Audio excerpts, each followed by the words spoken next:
ओम गंगा तरंग रमणीय जटाकलापम गौरी निरंतर विभूषित वाम भागम नारायण प्रियमनंगमदापहारम वाराणसी कुलपतिम भज विश्वनाथम।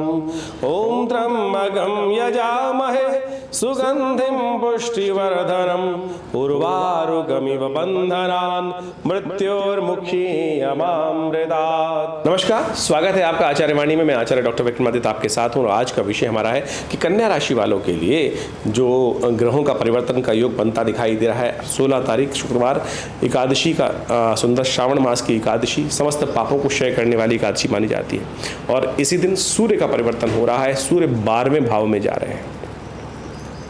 एकादशवें भाव से निकल के 12वें भाव में जाना सूर्य का महत्वाकांक्षा को बढ़ाना माना जाता है कि यानी अननेसेसरी की जो बहुत ज़्यादा बड़ी सोच दे देते हैं, प्रैक्टिकली उतना काम व्यक्ति कर नहीं पाता है और इसके कारण से हवा में हमारी स्थिति हो जाती है। तो इसलिए थोड़ा सा प्रैक्टिकल होकर सोचने का प्रयास कीजिएगा, अननेसेसरी हवा में फंसेगा। बहुत बड़े बड़े लोग आपके साथ मिलकर आपको अननेसेसरी की हवा देने के योग बना सकते हैं कि हम ये कर लेते हैं, ऐसा कर लेते हैं, ऐसा कर लेते हैं। किसी भी स्पेकुलेशन वाले बिजनेस में बहुत ज़्यादा अपने सीमा को पहचानते हुए कार्य करने का प्रयास कीजिएगा, नहीं तो कहीं ना कहीं शनि महाराज बैठे हैं और वो आपके शत्रुओं के द्वारा कहीं ना कहीं आपका नुकसान कराने का प्रयास कर सकते हैं। ध्यान रखते हुए कार्य करना बहुत ज़रूरी है। नित्यपति सूर्य को जल दें और अच्छे गुरु जी के सानिध्य में, कंसल्टेंट्स के सानिध्य में कार्य करने का प्रयास करें तो अच्छा रहेगा। 17 तारीख शनिवार उस दिन द्वादशी और त्रयोदशी का योग बन रहा है। उदय तिथि द्वादशी है लेकिन उसके बाद त्रयोदशी आ जाएंगी, लेकिन त्रयोदशी अगले दिन सूर्योदय से पहले समाप्त हो जाएंगी तो क्षय तिथि बन गई। लेकिन एक बात ध्यान रखें, शनि महाराज इन दिनों आपकी राशि में षष्ठ भाव में वक्री होकर स्वग्रही होकर चल रहे हैं और ये कहीं ना कहीं थोड़ी समस्याएं उत्पन्न कर रहे हैं। अननेसेसरी के शत्रुओं को बढ़ा रहे हैं, आपकी प्रोग्रेस को थोड़ा सा कम करते दिखाई दे रहे हैं। तो ऐसे में आपको शनि का उपाय करना चाहिए और ये दिवस है शनि के उपाय करने का।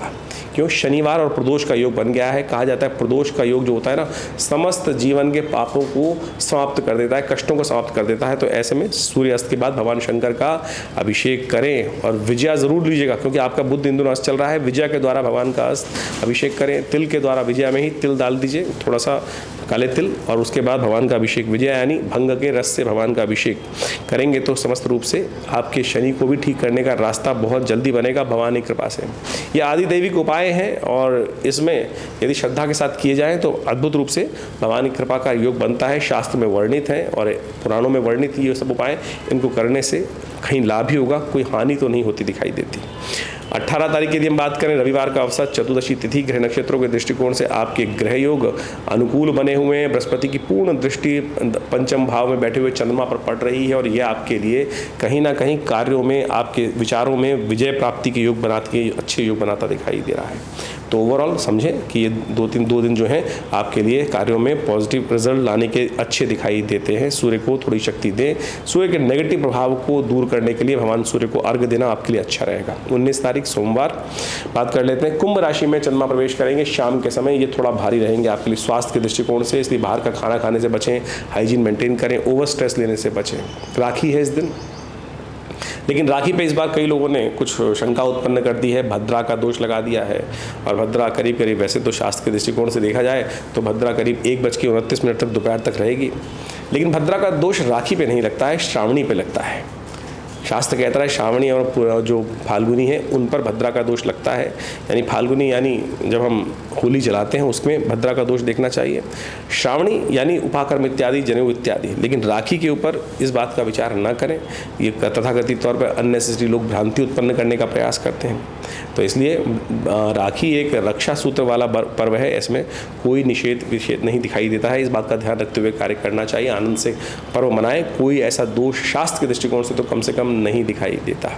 तो इस बात का हमको ध्यान रखना चाहिए। सोचें, राखी का सुंदर पर्व और ये परंपरागत त्यौहार है, भाई बहन के रिश्ते का त्यौहार है, लेकिन ऐसे में इस बात को हमें समझना चाहिए कि ये समस्त प्रकार से एक परंपरा, लोकाचार के द्वारा शास्त्र में वर्णित त्यौहार माना जाता है। तो इसको भद्रा से दोष में लिप्त कर कर उसके रंग में भंग डालने का प्रयास जो तथाकथित तौर पर लोग कर रहे हैं वो किसी प्रकार भी शास्त्रोक्त ज्ञान से नहीं दिखाई देता, तो उसको हमें हटाना चाहिए। ग्रहगण दृष्टिकोण से जो हमने आपको बताया उसको समझते हुए कार्य करें, थोड़ा स्वास्थ्य का ध्यान रखते हुए कार्य करें। और सावन का पंचम सोमवार का सुंदर योग पड़ा है, राखी के साथ साथ पूर्णिमा के साथ साथ, तो सोचें बड़ा सुंदर सौभाग्य पड़ रहा है कि सावन में 5 सोमवार श्रवण नक्षत्र के साथ पड़ रहा है इस बार ये सोमवार, ये बहुत कल्याणकारी है। तो ऐसे में भगवान शंकर को ना भूलें। भगवान शंकर का इस दिन रुद्राभिषेक यदि हो सके तो उत्सव के साथ साथ उनको भी ध्यान करते हुए करें। 1 लोटा भगवान शंकर में जल भी अर्पित करेंगे ना, इस शुभ योग में समस्त मनोरथ सिद्ध होने के योग बन सकते हैं। हमने भी विवेकानंद योगाश्रम में सुंदर पाठ का व्यवस्था करी है, भगवान का सुंदर अभिषेक रखा है, आप भी उसमें सम्मिलित हो सकते हैं, अपने नाम से करा सकते हैं। 20 तारीख मंगलवार, भाद्रपद का महीना आरंभ हो रहा है, कृष्णमय वातावरण बनने को तैयार है और ग्रह भी परिवर्तन के लिए बहुत सुंदर तरीके से जा रहे हैं। मंगल बृहस्पति से आगे निकल चुके हैं और बृहस्पति मृगशिरा नक्षत्र में प्रवेश कर रहे हैं।